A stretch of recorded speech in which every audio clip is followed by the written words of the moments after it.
धन्यवाद माननीय सभापति जी। मैं सबसे पहले तो सदन के सामने ये कहना चाहता हूं कि भारत की फिल्म इंडस्ट्री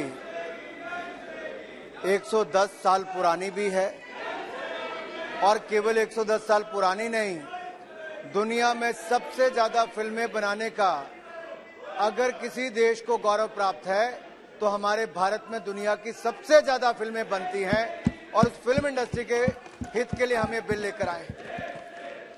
माननीय सभापति जी, जब मैं फिल्म इंडस्ट्री की बात करता हूं तो मैं केवल इस बिल को हीरो हीरोइन या उनके हितों तक नहीं है, ये पूरी फिल्म इंडस्ट्री के एक स्पॉट बॉय से लेकर एक मेकअप आर्टिस्ट से लेकर एक कोरियोग्राफर हो, जूनियर आर्टिस्ट हो, डांसर हो, कोई भी हो, पूरी इंडस्ट्री के साथ जुड़े लाखों लोगों के हित में इसको लेकर आए हैं। देश की अर्थव्यवस्था और देश की सॉफ्ट पावर के साथ जुड़े हुए इस विषय को लेकर एक बहुत महत्वपूर्ण बिल है।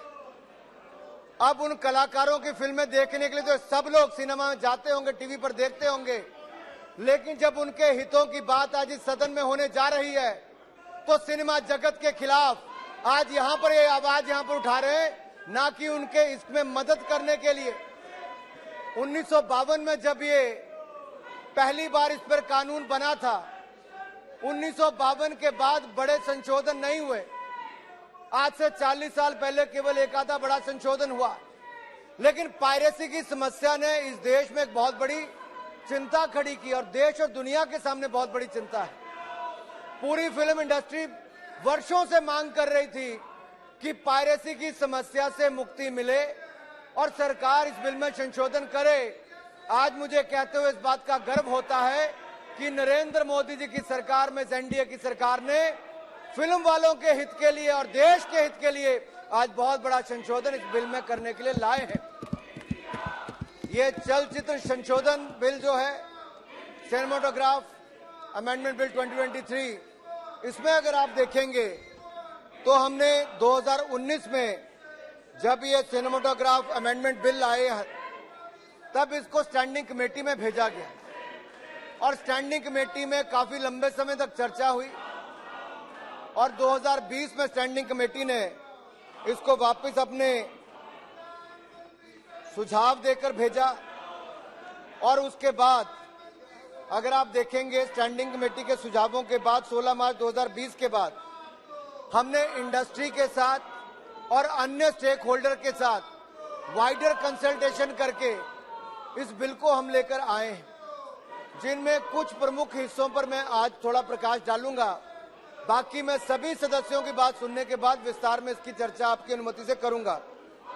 जब ये 16 मार्च 2020 को स्टैंडिंग कमेटी ने अपनी रिपोर्ट पेश की तो उसके बाद हमने फिल्म सर्टिफिकेशन के लिए जो अनुमति मिलती थी, पहले मिलता था कि 10 साल के लिए आपको लाइसेंस मिलता था, फिर आप 10 साल के बाद फिर आते थे, फिल्म आपने बनाई, कंटेंट आपका है, लेकिन इनकी सरकारों के समय उनको बार बार चक्कर काटने पड़ते थे।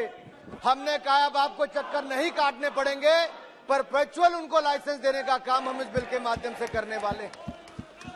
यही नहीं, अगर मैं बात करूं, पिछले 40 वर्षों में एक बहुत बड़ा बदलाव आया है टेक्नोलॉजी में। पहले कॉमकॉर्डर लेके बैठते थे और उसके माध्यम से जो रिकॉर्डिंग करने का काम होता था, अब उसके बाद बहुत कुछ बदला है। आपके नए नए कैमराज आ गए, फोन में कैमरा आ गया है, तो पायरेसी के माध्यम से, पायरेसी एक ऐसी दीमक है जो इंडस्ट्री को जड़ से खत्म करने का काम कर रही है। और माननीय अध्यक्ष जी, मैं ये कहना चाहता हूं, ये पायरेसी एक ऐसी समस्या जिसके कारण अलग अलग रिपोर्टों में कहा गया है कि देश को सालाना 20,000 करोड़ से लेकर 22,000 करोड़ तक का नुकसान होता है। ये देश का नुकसान तो होता है, फिल्म निर्माता, निर्देशक का, कलाकारों का, सबसे जुड़े हुए सभी का नुकसान होता है।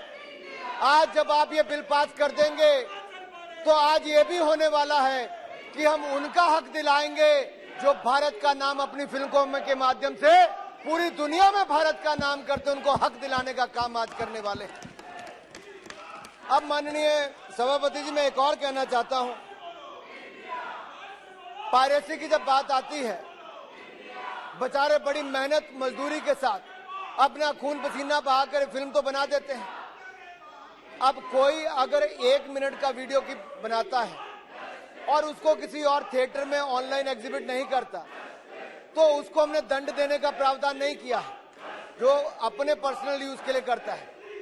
लेकिन कोई रिकॉर्डिंग करके इलीगली उसको एग्जिबिट करने का काम करता है, तो उसको जेल का कानून भी यहाँ पर रखा है। 3 साल तक की सजा भी है, 3 लाख रुपए तक का फाइन भी है, और 5% जो लागत है फिल्म की ऑडिटरी, उसका भी उसको वहां तक भी दंड दिया जा सकता है। यानी कि अगर 1000 करोड़ रुपए फिल्म बनने पे लगा तो 5% यानी कि 50 करोड़ रुपए तक दंड जा सकता है। तो हमने कठोर थोड़ा कानून इसलिए भी बनाया है कि कलाकारों को और कला से जुड़े हुए व्यक्तियों को उनको न्याय मिल सके। माननीय सभापति जी, जो डेफिनेशन है, पहले केवल यूए और एस इस तरह का सर्टिफिकेट मिलता था या ए अडल्ट के लिए मिलता था। हमने जैसे ओटीटी प्लेटफॉर्म्स पर अलग अलग एज का क्राइटेरिया रखा है, इसमें भी जागरूकता के लिए रखा है कि माँ बाप को पता हो कि अगर यूए 7+ है तो इसका मतलब 6 साल का बच्चा जाएगा तो माँ बाप की सहमति से जाएगा। यूए 13+ है और 12 साल का जाएगा तो उनकी माँ बाप की सहमति या उनके जो अभिभावक है, गार्डियन है, उनके कहने पे। तो हमने इसको थोड़ा लिबरल भी बनाया है और थोड़ा जागरूक करने की दृष्टि से भी बनाया है। और यही नहीं, जो फिल्में पहले बन जाती थी तो माननीय अध्यक्ष जी, फिल्में बनने के बाद क्या होता था कि किसी को ए सर्टिफिकेट या एच सर्टिफिकेट है, वो टीवी पर नहीं दिखती थी। हमने इसमें प्रावधान लेकर आ गए हैं कि हम इसमें अगर कोई छोटी अमेंडमेंट करता है और वो उस कैटेगरी में आ जाते हैं कि उनको यूए 7+, यूए 13+, यूए 16+ में आएगा, तो अब टेलीविजन पर भी अपनी फिल्में दिखा पाएंगे। और गरीब से गरीब व्यक्ति को भी अगर सिनेमा जाने के लिए उसका पैसा नहीं है तो टीवी पर उसको सब कुछ देखने का अवसर मिलेगा। ये भी प्रावधान हमने इसमें कर दिया है। मैं बड़ा विस्तार में नहीं कहना चाहता, मैं सदन के सदस्यों से सुनना चाहता हूं, लेकिन हमने राज्यसभा में भी सबने आम सहमति के साथ इसको पास किया, सबने देश के हित में किया। मुझे पूर्ण विश्वास है लोकसभा के भी हमारे सभी माननीय सदस्य अपने बहुमूल्य विचार भी देंगे और भारत की सॉफ्ट पावर को और मजबूत करने के लिए जैसे आरआरआर ने ऑस्कर अवार्ड जीता, एलिफेंट विस्परर ने डॉक्यूमेंट्री में अवार्ड जीता, भविष्य में भी भारत की फिल्में और ऑस्कर और बाफ्टा जैसे अवार्ड जीते, उस दिशा में भी ये कदम उठाए गए हैं ताकि और उनको बल मिल सके, यहाँ पर फायदा हो। मैं चाहूंगा, आपने मुझे समय दिया, बाकी सदस्य अपनी बात रखें। बहुत बहुत धन्यवाद।